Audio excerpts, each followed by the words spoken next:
Surat cyber crime સેલને મળેલી ફરિયાદ મુજબ આરોપી અમિત સોની સેન્ટિફ ગ્રુપ ઓફ કન્સલ્ટન્ટ્સ નામે વિઝા કન્સલ્ટન્સી ચલાવતો હતો. આરોપીએ ફરિયાદીના 14 ક્લાયન્ટોને કેનેડાના વર્ક પરમિટ આપવાનું વચન આપી વિશ્વાસમાં લીધા હતા. ત્યારબાદ આરોપીએ રજિસ્ટ્રેશન, એમ્બેસી ફી અને પ્રોસેસિંગના નામે તબક્કાવાર રૂપિયા ટ્રાન્સફર કરાવ્યા હતા. ફરિયાદીઓ પાસેથી કુલ 7 લાખથી વધુની રકમ પડાવી લેવામાં આવી હતી.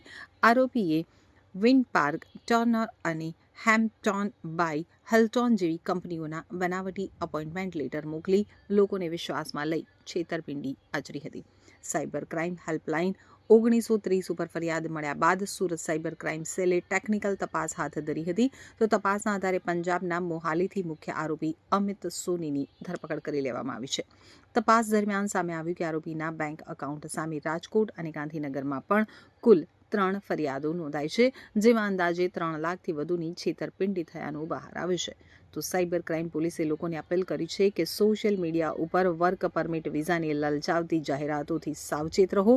કોઈ પણ ઓફર લેટર અથવા વિદેશી નોકરીની ઓફર ઉપર વિશ્વાસ કરતા પહેલા કંપનીની સત્તાવાર વિગતો ચકાસવી અને ત્યારબાદ જ કોઈ પણ ચૂકવણી કરવી. વર્ક પરમિટ અથવા વિઝા કરાવી આપવાની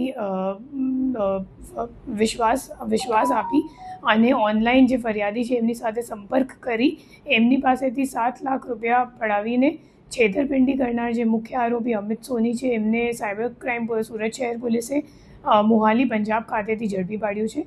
એમાં જે આરોપી છે એમનું નામ અમિત સોની છે અને સેન્ટિફ ગ્રુપ ઓફ કન્સલ્ટન્ટ્સ નામની એક ફર્મ મોહાલી ખાતે ચલાવતો હતો 2 વર્ષ સુધી 24 અને 25માં.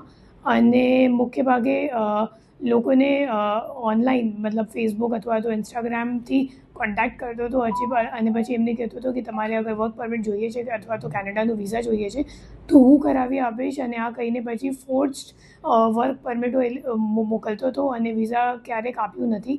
અને આ બાબતની છેતરપિંડીની ફરિયાદ સુરત શહેર સાયબર સેલ ખાતે નોંધવામાં આવી હતી, જેની અત્યારે ડિટેક્શન કરવામાં આવ્યું છે.